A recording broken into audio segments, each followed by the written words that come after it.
তো হ্যালো বন্ধুরা, আমি রনিত স্টাডি টু এক্সাম চ্যানেলে তোমাদের প্রত্যেকে স্বাগত। তো বন্ধুরা, আজকে আমাদের ভিডিওর বিষয়বস্তু হচ্ছে আসাম রাইফেলের যে নতুন করে রিক্রুটমেন্ট তোমাদের এই বছর হতে চলেছে, তো সেইটার নোটিফিকেশান কিন্তু এসে গেছে, যেটার জন্য অনেকে অপেক্ষা করছিলে।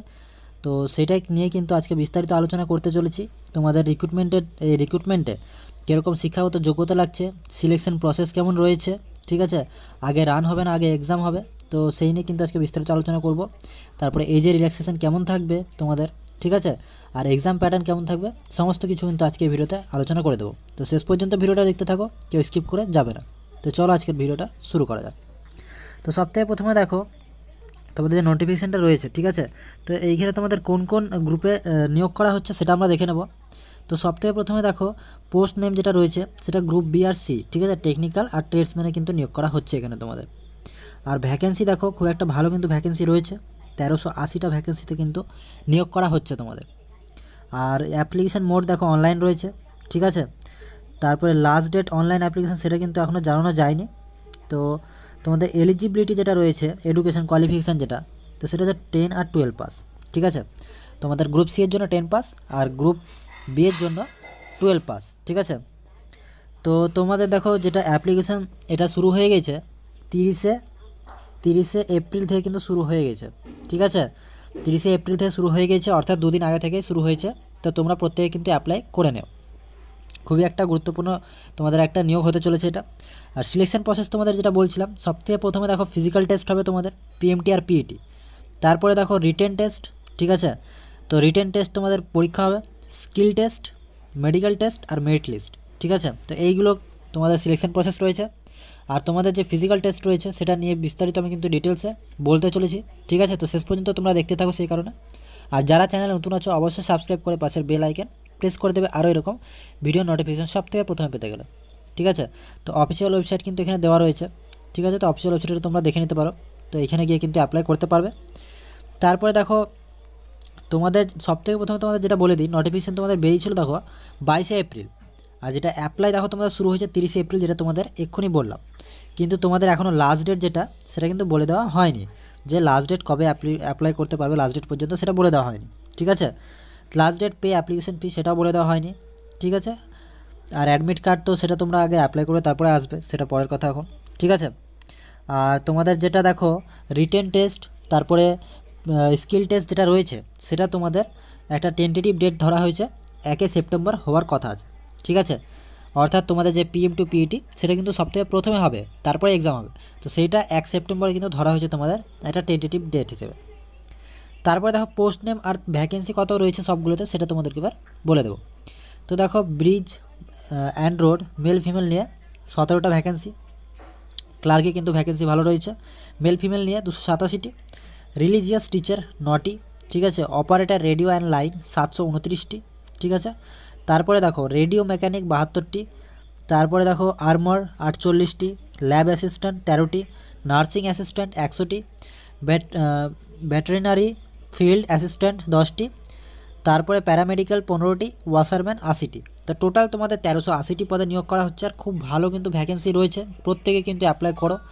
তারপরে দেখো তো তোমরা অ্যাপ্লাই কিন্তু অফিসিয়াল ওয়েবসাইটে গিয়ে অ্যাপ্লাই করতে পারবে। আর এলিজিবিলিটি ক্রাইটেরিয়া যেটা তোমাদের বলা হচ্ছে দেখো পোস্ট নেম হিসেবে কিন্তু ডিটেলস এবার বলে দিচ্ছি তোমাদেরকে। তো সবথেকে প্রথমে ব্রিজ অ্যান্ড রোডে যেটা মেল ফিমেলদের রয়েছে পোস্টটা, তো সেখানে 10 পাস থাকতে হবে, প্লাস ডিপ্লোমা সিভিল ইঞ্জিনিয়ারিংয়ে কিন্তু থাকতে হবে, সেটা ব্রিজের, ঠিক আছে। তো আর এটা কিন্তু মাস্ট একদম লাগবে কোয়ালিফিকেশান। আর এজ লিমিট 18 থেকে 23 রাখা হয়েছে। তারপরে ক্লার্ক, ঠিক আছে। তো ক্লার্কে দেখো তোমাদের এখানে বলা হয়েছে মেল ফিমেলের যেটা পোস্টটা সেখানে 12 পাস থাকতে হবে, প্লাস ইংরেজিতে টাইপিং অর্থাৎ কম্পিউটারে টাইপিং দেখো 35টা ওয়ার্ড পার মিনিট তোমাদেরকে করতে হবে, আর হিন্দি টাইপিং 30টা ওয়ার্ড পার মিনিট করতে হবে। তো এই স্পিড তোমাদের দরকার, ঠিক আছে। আর বয়স 18 থেকে 25 কিন্তু তোমাদের এখানে লাগছে। রিলিজিয়াস টিচার দেখো গ্র্যাজুয়েট উইথ রিলেটেড সাবজেক্ট, ঠিক আছে। এবার যে সাবজেক্টের টিচার হবে সেই সাবজেক্ট নিয়ে কিন্তু তাকে গ্র্যাজুয়েট থাকতে হবে। বয়স তারপরে দেখো 18 থেকে 25 কিন্তু বয়স তোমাদের রাখা হয়েছে এখানে, ঠিক আছে। তারপরে অপারেটর রেডিও অ্যান্ড লাইন, এখানে তোমাদের 10 পাস থাকতে হবে, প্লাস আইটিআই, ওই যে রিলেটেড ফিল্ডে তোমরা থাকছো সেই রিলেটেড ফিল্ডে কিন্তু আইটিআই থাকতে হবে। আর এছাড়াও 12 পাস থাকতে হবে নন মেডিকেলে, ঠিক আছে। 18 থেকে 25 বছর বয়স লাগছে এখানে। রেডিও মেকানিক যেটা রয়েছে 10 পাস থাকতে হবে plus diploma in related field বা 12 পাস উইথ নন মেডিকেল। তো এখানেও তোমাদের সেম একই বয়স রাখা হয়েছে। আর্মরে দেখো 10 পাস থাকলেই হবে, কোনো রকম এক্সট্রা শিক্ষাগত যোগ্যতা চাওয়া হয়নি, শুধু 10 পাস থাকলেই হবে। 18 থেকে 23 বছর বয়স চাওয়া হয়েছে। ল্যাব অ্যাসিস্ট্যান্ট এখানেও 10 পাস, বয়স 18 থেকে 23। নার্সিং অ্যাসিস্ট্যান্ট 10 পাস, 18 থেকে 23। তারপরে ভেটেরিনারি ফিল্ড অ্যাসিস্ট্যান্ট এখানে 12 পাস রাখা হয়েছে, আর ডিপ্লোমা ইন ভেটেরিনারি সায়েন্স, ঠিক আছে, এখানে 18 থেকে 25 কিন্তু বয়স রাখা হয়েছে তোমাদের। নেক্সট তারপরে দেখো প্যারামেডিক্যালে এখানেও 10 পাস রাখা হয়েছে, এক্সট্রা কোনো তোমাদের কোয়ালিফিকেশান চাইছে না, শুধু 10 পাস থাকলেই হবে, আর বয়স 18 থেকে 23। আর ওয়াশারম্যানের জন্য 10 পাস, 18 থেকে 25 বয়স কিন্তু লাগবে এখানে, ঠিক আছে। এবার দেখো এজ রিল্যাক্সেশন, যেটা কিন্তু অনেকে প্রয়োজন হয়। তো এজ রিল্যাক্সেশনে দেখো এসসি এসটি যারা রয়েছে তারা কিন্তু 5 বছরের জন্য কিন্তু রিল্যাক্সেশন পেয়ে যাবে। ওবিসি যারা আছো তারা 3 বছরের জন্য পাবে, এ বি দুটোতেই, ঠিক আছে, 3 বছরের জন্য পাবে। আর যারা সার্ভিস মানে এখনও সার্ভিং করছে আসাম রাইফেলে, ঠিক আছে, যারা জেনারেল ওবিসি রয়েছে তারা কিন্তু 40 বছর পর্যন্ত পারবে। আর এসসি এসটি যারা রয়েছে তারা 45 বছর পর্যন্ত তারা অ্যাপ্লাই করতে পারবে, ঠিক আছে, ওটা এজের রিল্যাক্সেশন। এক্স সার্ভিসম্যান যারা জেনারেল আছে তারা 3 বছরের জন্য ছাড় পাবে। ওবিসি যারা আছে এক্স সার্ভিসম্যান তারা 6 বছরের জন্য, আর যারা এসসি এসটি আছে তারা 8 বছরের জন্য কিন্তু ছাড় পেয়ে যাবে, ঠিক আছে। আর 10% ভ্যাকেন্সি কিন্তু এক্স সার্ভিসম্যানদের জন্য কিন্তু আগে থেকে কিন্তু ওটা ওদের রাখা থাকে, ঠিক আছে। তারপরে দেখো সিলেকশন প্রসেস, যেটা তোমাদেরকে একটু আগে বললাম, প্রথমে physical standard test PST, physical efficiency test PET, ঠিক আছে, তারপরে রিটেন এক্সামিনেশন, তারপরে ট্রেড স্কিলস, মানে তারা যে বিষয় মানে তারা যে গ্রুপে ঢুকছে আর কি, যে পোস্টে ঢুকছে সেই বিষয়ে তাদের স্কিলটা কতটা সেটা দেখবে। আর মেডিকেল হবে, তারপরে তোমাদের মেরিট হয়ে যাবে, ঠিক আছে। তারপরে দেখো এক্সাম প্যাটার্ন, খুবই গুরুত্বপূর্ণ একটা বিষয়, তোমাদের এক্সাম প্যাটার্নটা কীরকম হবে। তো মাঠ দেখো, তোমাদের মাঠটা নিয়েও কিন্তু সেই বিষয়ে বিস্তারিত বলবো যে কীরকম মাঠ হবে, কত দৌড়াতে হবে কত মিনিটে সেটাও বলবো। তার আগে এক্সাম প্যাটার্নটা আমরা দেখে নিই। তো দেখো 100টা মাল্টিপল চয়েস কোশ্চেন থাকবে এমসিকিউ, ঠিক আছে। সেখানে দেখো ইংলিশ থাকবে, রিজনিং থাকবে, অঙ্ক থাকবে, আর জেনারেল অ্যাওয়ারনেস থাকবে, অর্থাৎ জিকে থাকবে, ঠিক আছে। তো সেম এটা কিন্তু তোমরা প্রায় ডাব্লিউপি মেন্সের সঙ্গে তুলনা করতে পারো এক্সামটা, তবে এটা অল ইন্ডিয়া বেসিস হচ্ছে, ঠিক আছে। তো একটু প্রিপারেশানটা একটু ভালোভাবে করতে হবে। তাও প্রত্যেকটার জন্য কিন্তু 25টা কোশ্চেন থাকছে, আর 25 নম্বরই থাকবে, ঠিক আছে। তারপরে এই এক্সামিনেশনটা কিন্তু তোমাদের অফলাইন হবে, অনলাইন কিন্তু হবে না, ঠিক আছে। তারপরে দেখো ইংলিশ ল্যাঙ্গুয়েজ, অর্থাৎ ইংলিশে তোমাদের 25টা কোশ্চেন থাকবে 25টা নম্বরের, রিজনিংও 25 থাকবে 25টা নম্বরের, অঙ্ক তো 25-এ 25, আর জেনারেল অ্যাওয়ারনেসে 25-এ 25, অর্থাৎ 100 নম্বরের তোমাদের পরীক্ষা হবে, 100টা প্রশ্ন থাকবে, আর সময় থাকছে 2 ঘন্টা। প্রচুর কিন্তু সময় থাকছে, অসুবিধার কোনো কারণ নেই, ঠিক আছে, এমসিকিউ টাইপ থাকবে। এবার দেখো তোমাদের যে সিলেবাসটা, ইংরেজি সিলেবাস দেখো এখানে তোমাদের দিয়ে দিচ্ছি, ঠিক আছে। সাবস্টিটিউশন রয়েছে, preposition, transformation, spotting errors, passage completion, sentence arrangement, active and passive voice, synonym and antonyms, para completion, spelling test, joining sentence, sentence completion, idioms and phrases, sentence improvement, fill in the blanks, error correction, যেটা phrase in bold, আর error কারেকশনের underline part, ঠিক আছে। তো এইগুলো কিন্তু তোমাদের ইংরেজিতে রয়েছে।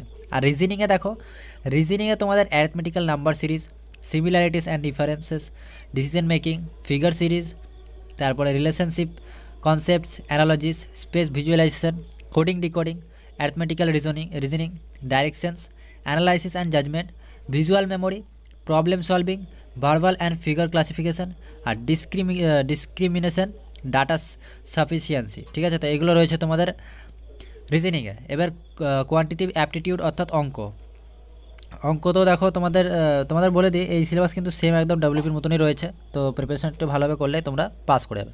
প্রথমে দেখো বোটস অ্যান্ড স্ট্রিমস, ঠিক আছে, অর্থাৎ তোমাদের যে নৌকা স্রোতের অঙ্কটা, ঠিক আছে। সিম্পল অ্যান্ড কম্পাউন্ড ইন্টারেস্ট, তো এখানে সরল চক্রবৃদ্ধি সুদ যেটা রয়েছে, রেশিও অ্যান্ড প্রপোর্শন, অনুপাত সমানুপাত, পাইপ অ্যান্ড সিস্টার্নস, ঠিক আছে। তো এখানে তোমাদের পাইপের যে অঙ্কগুলো রয়েছে সেই অঙ্ক রয়েছে, এইচসিএফ অ্যান্ড এলসিএফ, ঠিক আছে, লসাগু গসাগু, নাম্বার সিস্টেম, সংখ্যাতত্ত্ব, প্রফিট অ্যান্ড লস, তোমাদের যে লাভ ক্ষতি রয়েছে, পার্সেন্টেজ, শতকরা, প্রবলেমস অন এজ, যে বয়সের যে অঙ্কগুলো রয়েছে সেগুলো, ঠিক আছে, অ্যাভারেজ গড় অঙ্ক, টাইম ডিস্টেন্স, ঠিক আছে।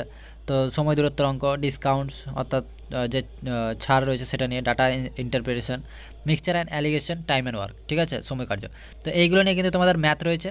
আর জেনারেল অ্যাওয়ারনেসেস কিন্তু দেখো তোমাদের হিস্ট্রি, তারপরে জিওগ্রাফি, পলিটি, এনভায়রনমেন্ট, আর কারেন্ট অ্যাফেয়ার্স, এগুলো কিন্তু ভালোভাবে তোমাদেরকে পড়তে হবে।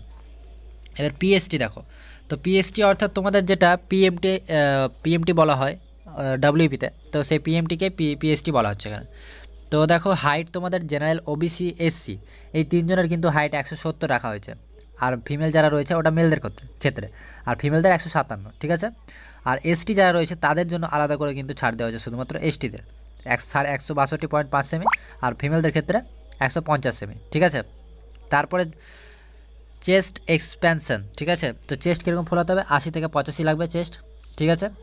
আর এখানে তোমাদের দেখো মেয়েদের কোনো রকম চেস্টের কথা বলা হয়নি। এসটি যারা রয়েছে 78 থেকে 83, ঠিক আছে, শুধুমাত্র এসটিদের। তারপরে আসাম রাইফেলের যে ফিজিক্যাল এফিসিয়েন্সি টেস্ট, অর্থাৎ তোমাদেরকে কত দৌড়াতে হবে আর কত সময়ে। তো এখানে দেখো মেলদের ক্ষেত্রে এখানে 5 কিলোমিটার দেওয়া হয়েছে ডিস্টেন্স, আর টাইম 24 মিনিট, অর্থাৎ এসএসসি জিডির মতন কিন্তু রান তোমাদের রয়েছে, লং রান 5 কিলোমিটার 24 মিনিটে।